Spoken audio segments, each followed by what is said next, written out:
ये तस्वीरें हम आपको दिखा रहे हैं, चेन्नई की तस्वीरें आप देख रहे हैं।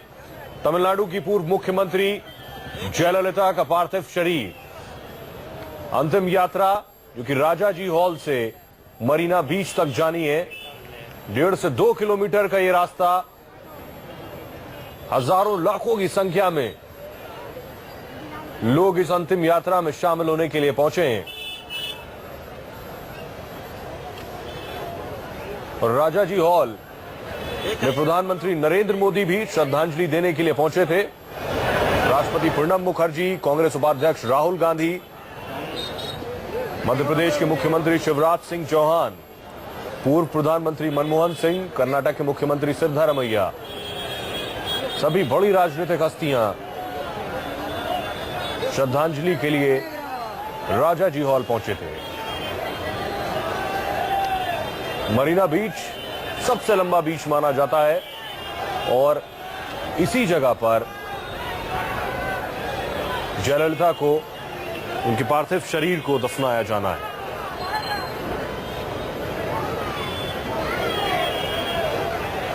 उनकी आखिरी यात्रा और इतना जनसैलाब है। तस्वीरें जो आप देख पा रहे हैं, लोग अपने घरों की छतों पर, खिड़कियों से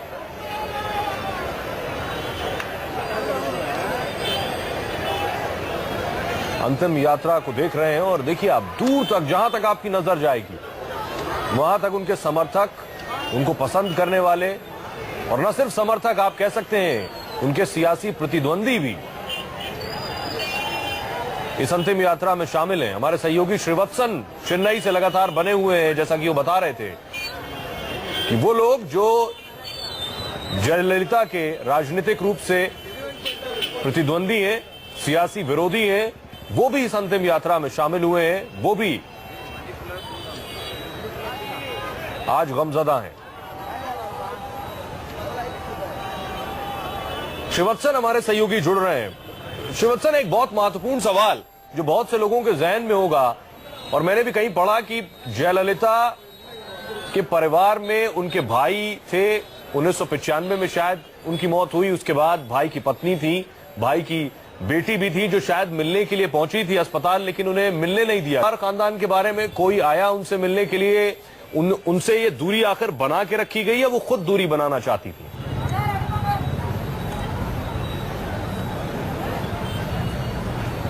जी देखिए, करीब 2.5 महीने तक जब वे अस्पताल में इलाज करवा रही थी, तो डॉक्टरों के कहने पर, क्योंकि बहुत ही ज्यादा उन्हें लंग का इन्फेक्शन था, तो ऐसे में कोशिश की जा रही थी कि परिवार का केवल डॉक्टर हैं और एक शशिकला, उसके अलावा किसी को भी उनके पास जाने की इजाजत नहीं दी गई थी। उनके भाई की पत्नी भी आई थी और उनकी बेटी भी आई थी, उन्होंने भी कोशिश की थी उनको देखने, लेकिन कुछ मेडिकल में कुछ जो पहले ही डॉक्टर उनकी हालत को काफी गंभीर बता चुके थे और हालत में लगातार सुधार की बात कर रहे थे। ऐसे में डॉक्टर भी अपनी ओर से कोई रिस्क नहीं लेना चाहता था। यही कारण था कि 3 दिन पहले जब जयललिता के भाई की बेटी भी उनसे मिलने अस्पताल गई, तो उन्हें एक निवेदन किया गया कि फिलहाल अगर वे कुछ दिन और न मिले तो काफी बेहतर होगा। हालांकि दूर से उन्हें दिखा दिया गया था कि वहां पर जयललिता का इलाज चल रहा है और पूरी तरह वो रूम इन्फेक्शन फ्री है, तो ऐसे में वहां नहीं जाए तो ही बेहतर होगा, तो रिक्वेस्ट किया गया था। तो परिवार के लोग हैं, और लेकिन सबसे बड़ी बात है कि उनकी सबसे अच्छी दोस्त है जयललिता की शशिकला।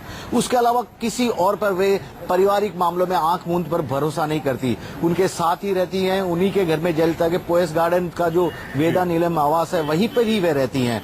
तो सबसे अच्छी दोस्त हैं, उनके दुख सुख की साथी हैं, और हमेशा, चाहे मुसीबत की घड़ी हो चाहे खुशी का वक्त हो, हमेशा शशिकला ने जयललिता का साथ दिया। तो सबसे, हालांकि वो उनके परिवार की नहीं है, उनकी सहेली थी, लेकिन परिवार के सबसे, अगर मैं कहूं तो सबसे नजदीकी जयललिता की केवल एक शशिकला ही थी, और खुलेआम जयललिता ने भी यह बात स्वीकार की है। श्रीवत्सन हमारे साथ बने रही। राजलक्ष्मी जी, मेरा सवाल आपसे है कि एक वैक्यूम, परिवार से एक दूरी जयललिता की, कोई और दूसरा नाम नजर नहीं आता। श्रीवत्सन जिस तरह से बता रहे हैं, परिवार के सदस्य मिल भी नहीं सके, या तो शशिकला या उनका जो दत्तक पुत्र सुधाकरन, अगर सही नाम ले रहा हूं मैं, उनसे ही कुछ नजदीकी थी, लेकिन शशिकला से भी दूरी हो गई एक वक्त में। ऐसा क्यों रहा हमेशा उनकी जिंदगी? बहुत ही वो इंडिपेंडेंट माइंडेड लेडी थी, जहाँ तक हमने उनके बारे में देखा और सुना, हाँ, पढ़ा है। वो मतलब बहुत ही सूझे हुए जो विचारों की, जहाँ तक उनके अपने जो अपनी जो निजी जो उनकी जीवन है, उसमें बहुत ही मतलब प्राइवेसी मेंटेन करना चाहती थी वो, और ये बिल्कुल सही भी है, ऐसा ही होना चाहिए। इनफैक्ट हालांकि उनके बारे में बहुत बातें भी कही गई कि शशिकला जी को लेके, और बहुत सारी ऐसे सारे खबर जो बेकार की खबर जिसको कहते हैं। हाँ, इसमें मतलब हर जो व्यक्ति को अपने निजी जीवन जीने का अधिकार जो है वो उन्होंने एक प्रकार से दिखाया कि भाई हम चाहे एक पॉलिटिकल पोजीशन ऑक्यूपाई करते हो, पर जो है मेरी निजी जीवन को मैं कैसे जीऊं, इसमें मेरा पूरा हक है और अधिकार है। श्रीवत्सन, आप बता सकते हैं अभी फिलहाल अंतिम यात्रा कहां तक पहुंची है और मरीना बीच से कितनी दूर है, कहां पे उन्हें दफनाया जाना है उस जगह से?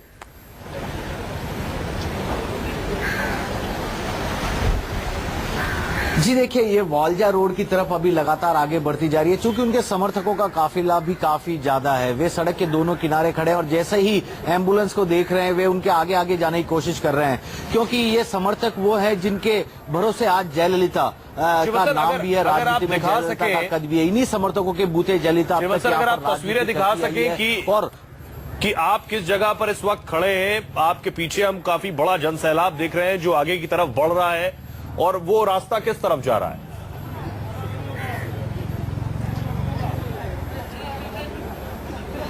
जी देखिए, इस वक्त मैं मरीना बीच जाने वाले रास्ते पे खड़ा हूं। ये अगर मैं कैमरामैन को कहूंगा थोड़ा पैन करे, और ये पूरा अगर आपको जूम इन जूम आउट करके दिखाऊंगा तो वहां पर सड़क के दोनों किनारे लोग हैं, पुलिस का बंदोबस्त भी है, लोग ज्यादा से ज्यादा एमजीआर की जो समाधि है वहां तक पहुंचने की कोशिश में जुटे हुए हैं। और लगातार उनके जो समर्थक हैं यहां पर अगर देखा जाएगा तो उनका आना लगातार अभी तक जारी है, क्योंकि इनमें से ज्यादातर लोग वे हैं जो कि राजाजी हॉल के पास उनको श्रद्धा सुमन अर्पित नहीं कर पाए थे, क्योंकि सुबह से ही वहां पर काफी तादाद में भीड़ थी, कई लोगों को उसका मौका ही नहीं मिला। हालांकि कोशिश सबको थी कि सबको उनका अंतिम दर्शन करने दिया जाए, लेकिन भीड़ ज्यादा थी और वक्त भी तय जो वक्त था 4:30 बजे का वह भी खत्म होता जा रहा था।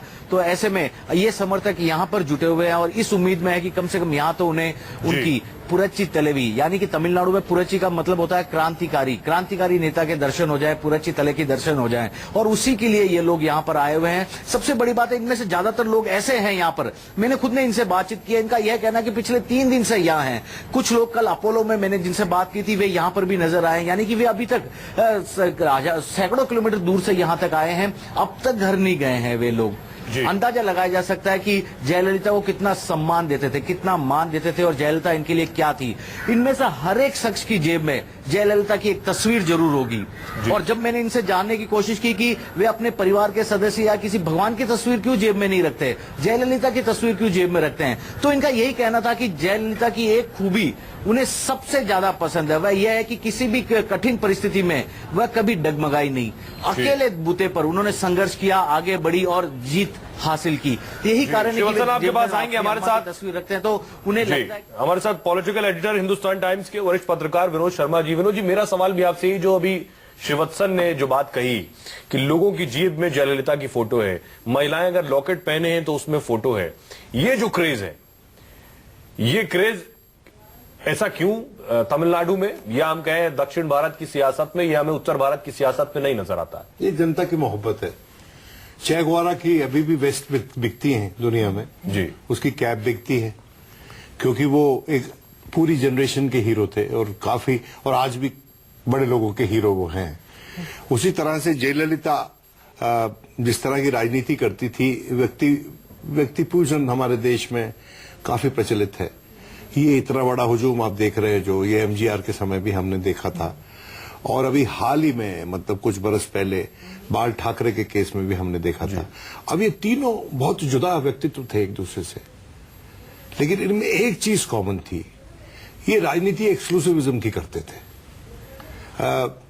जो द्रविड़ राजनीति है वो पनपी कैसे, वो ब्राह्मणों के जनेऊ काट के पनपी, जनता में एक तरह का जज्बा पैदा करके चमकी। हम उस जज्बे पे बहस कर सकते हैं, लेकिन वो जज्बा फैलाया गया, उसको एक बहुत बड़ा तंत्र दिया गया, उसको रूट्स दी गई। वो अन्नादुराई के जमाने से वो शुरू हुआ, पेरियार और फिर अन्नादुराई जिन्होंने डीएमके पार्टी बनाई थी। तो मैं ये कहना चाहता हूं कि जयललिता आज के दिन जिस तरह से रुखसत हो रही हैं, कोई भी नेता वैसे रुखसत होने की कामना करता है। अगर राजनीति में है तो ऐसी रुखसती जो है वो कम लोगों को नसीब होती है।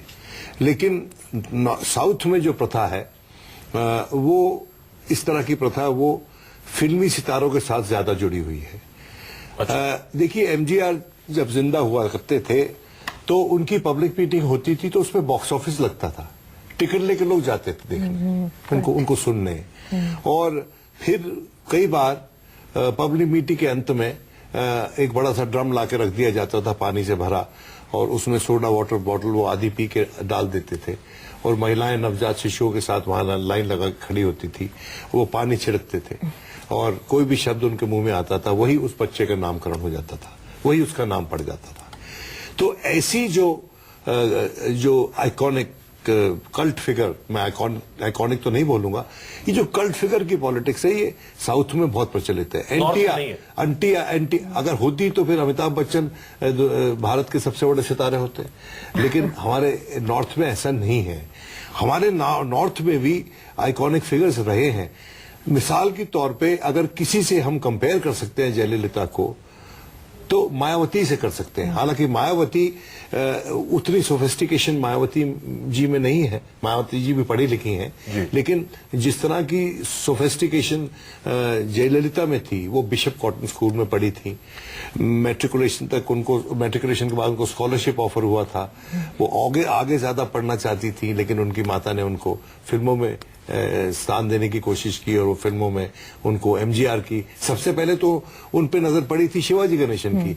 वो अच्छा नाचती थी, उनको कई तरह के जो नाचने के जो भरतनाट्यम और का जो ट्रेडिशन है उसमें बहुत ज्यादा वो निपुण थी, कथक के ट्रेडिशन में निपुण थी। तो उनको जब नाचते हुए देखा तो शिवाजी गणेशन ने कहा कि she is meant to be for films, और वो फिल्मों में अंततः आ गई, और वहां से फिर वो उभरी राजनीति में। एमजीआर से मुलाकात हुई, और एमजीआर की रुखसती के बाद वो 1989 में ऑपोजिशन की लीडर बन गई, और फिर उसके बाद द्रौपदी बन गई जब उनपे कुछ डीएमके के लोगों ने प्रहार किया, और फिर वहां से शुरू हुई द्रौपदी और दुर्योधन की राजनीति। जिस तरह मायावती पे प्रहार हुआ और उसके बाद उनकी रस्साकशी शुरू हुई मुलायम सिंह यादव के साथ। तो आप इस बात को समझने की कोशिश कीजिए कि महिलाएं पुरुषों से ज्यादा स्ट्रांग बिल्ड होती हैं, उनमें लड़ने की क्षमता पुरुषों से ज्यादा होती है जब उनके सम्मान की बात आ जाती है, और अगर उनको मौका लगे तो वो एक बड़ा छाप हमारे समाज में छोड़ के जाती है। जो जयललिता छोड़ के जा रही है, समाज पे छोड़ के जा रही है, अपनी पार्टी पे छोड़ के जा रही है कि नहीं मैं नहीं जानता हूं, मुझे नहीं पता कि उनकी पार्टी क्या जिंदा रह सकती है। इंटरव्यू सुन रहा था, उन्होंने कहा कि उनसे शायद इस तरह का सवाल था, उन्होंने कहा कि मैंने अपने आप को खुद बनाया है, मैं इंदिरा गांधी की तरह ऐसा नहीं था कि मुझे सियासत परिवार से मिली हो, या भुट्टो से उन्होंने खुद को कंपेयर करते हुए, या शेख हसीना से खुद को कंपेयर करते हुए उन्होंने बताया। आपको लगता है कुछ कॉमन था? देखिए, उनका मॉडल इंदिरा मॉडल था जी, जिस तरह से उन्होंने अपनी पार्टी चलाई। मायावती का मॉडल भी इंदिरा मॉडल है, ममता बनर्जी का भी इंदिरा मॉडल है, और कुछ हद तक मोदी जी का भी इंदिरा मॉडल है। देखिए, ये सच्चाई है, इस यथार्थ से हमको भागना नहीं चाहिए। और शायद इसलिए है कि अपने सहयोगियों पे विश्वास कम है, या अपने आप में विश्वास कम है, क्योंकि डेमोक्रेट वो होता है जिसको अपने आप में विश्वास होता है, जो प्रतिभा के साथ पनप सकता है खुद, वो होता है डेमोक्रेट। इसके साथ मैं एक सवाल और जोड़ देता हूं जो मैंने श्रीवत्सन से पूछा, जिस तरह से क्या यही रीजन है कि आप परिवार से दूर हो जाते हैं? जी हाँ, यही रीजन है, और एक दूसरा रीजन ये भी है कि कभी कभी आप जनता से भी दूर हो जाते हैं। देखिए, बाल ठाकरे साहब का इतना बड़ा हजूम था हाल ही के दिनों में जी, एमजीआर के बाद बाल ठाकरे की राजनीति क्या थी? बाल ठाकरे ओरिजिनल डोनाल्ड ट्रंप थे, जिसका कुछ लोगों ने हिंदुस्तान में भी मॉडल जो अपनाया, बाल ठाकरे वो ओरिजिनल प्रैक्टिशनर थे रोष की राजनीति के, और तमिलनाडु में भी रोष की राजनीति है, डीएम के खिलाफ रोष, डीएमके का एडीएम के खिलाफ रोष, और दोनों तरफ व्यक्ति पूजा। जिस तरह से पूजा करुणानिधि साहब की होती है, करुणानिधि भी फिल्मों से संबंध था उनका, अन्नादुराई का फिल्मों से संबंध था। करुणानिधि तो अभी भी कई प्लेज लिखते हैं, बड़ा अच्छा, बहुत अच्छे वक्ता हैं तमिल में वो। और वो उनके जो लिटरेरी जीनियस है उसकी मिसाल कम है तमिलनाडु में। वो भी एक बड़े फिल्मों से जुड़े हुए व्यक्तित्व हैं। उसी तरह जयललिता जी हैं। लेकिन जयललिता जी जो थी वो, ये बात सच है कि इंदिरा की तरह उनको विरासत में नहीं मिली, लेकिन एमजीआर की विरासत तो मिली ना उनको। और जिस तरह से इंदिरा गांधी ने अपनी विरासत छोड़ी पंडित जी की विरासत पाने के बाद, उसी तरह जयललिता अपनी विरासत छोड़ रही हैं एमजीआर की। इंदिरा ने भी फाइट किया कांग्रेस तो में और इसलिए अगर विरासत किसी को राजनीति में मिल जाती है तो उसको मैं समझता हूं हमको गलत नजर से नहीं देखना चाहिए। उस विरासत का इस्तेमाल कैसे हुआ, क्या नई विरासत क्रिएट करने के लिए हुआ कि नहीं। बेनजीर भुट्टो ZAB की बेटी थी जुल्फिकार की, लेकिन जब वो गई तो उनकी अपनी विरासत थी और उन्होंने भारी कशमकश की, जैसे जयललिता ने की, इंदिरा गांधी ने की। इन लोगों ने इतने दुख उठाए, इसका अंदाजा आप नहीं कर सकते हैं। इनकी कोई एयर कंडीशन हमें, हाँ ये बात सच है कि जयललिता जो है जनता के मध्य कम जाती थी और जब वो पब्लिक मीटिंग भी करती थी, जब कैंपेनिंग में भी होती थी, तो अपनी गाड़ी में बैठी रहती थी और एक लाइट लगी रहती थी जो उनके चेहरे को प्रज्वलित करती थी ताकि लोग उनको देख सके, आप समझे। लेकिन वो बाहर नहीं आती थी, बाहर बहुत कम आती थी अपनी गाड़ी से। अच्छा, तो ये कैसे संभव है, इसका हम जवाब लेंगे कि एक मास लीडर जो मास के बीच में नहीं जाता है, लेकिन वो मास लीडर है, उसकी इतनी फैन फॉलोइंग है। श्रीवत्सन हमारे साथ जुड़े हुए हैं। श्रीवत्सन, अब कितनी दूर और बचा है मरीना बीच?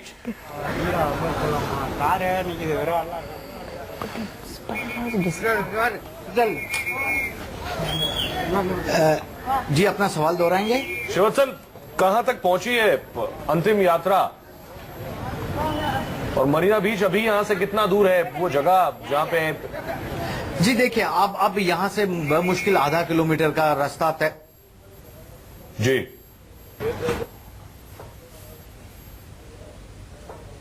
शिवस्तन तक हमारी आवाज नहीं जा रही। राजलक्ष्मी जी, मेरा सवाल आपसे कि तमिलनाडु की सियासत में जयललिता का होना और नहीं होना, कितना बड़ा आप खालीपन देखती हैं उनके बिना वहां की पॉलिटिक्स? बिल्कुल खालीपन तो बिल्कुल साफ है। और ये जिसको कहते हैं पॉलिटिकल वॉइड जिसको कहते हैं, तो वो तो हुआ ही है। सिर्फ राज्य के पॉलिटिक्स में नहीं, एक नेशनल लेवल जो पॉलिटिक्स में भी हुआ है। क्योंकि अल्टीमेटली वो मतलब उनके लिए जो है लड़ती तो थी, उनका सेंट्रलाइज्ड अप्रोच अपनी पार्टी में रहा हो, पर उनका वो फेडरल स्टेट्स मतलब स्टेट्स के जो हित होते हैं उसके लिए वो बहुत लड़ती थी। वो चाहे वो कावेरी के पानी का मसला हो, हाँ, चाहे वो जो रिजर्वेशंस का मसला हो, 69% रिजर्वेशंस पर वो लड़ी है। सिर्फ तमिलनाडु एक ही स्टेट है जहां पे 69% रिजर्वेशन है, ST, SC, OBC और ये जो ये MBC जो है मोस्ट बैकवर्ड जो कास्ट है, उसके बाद जो है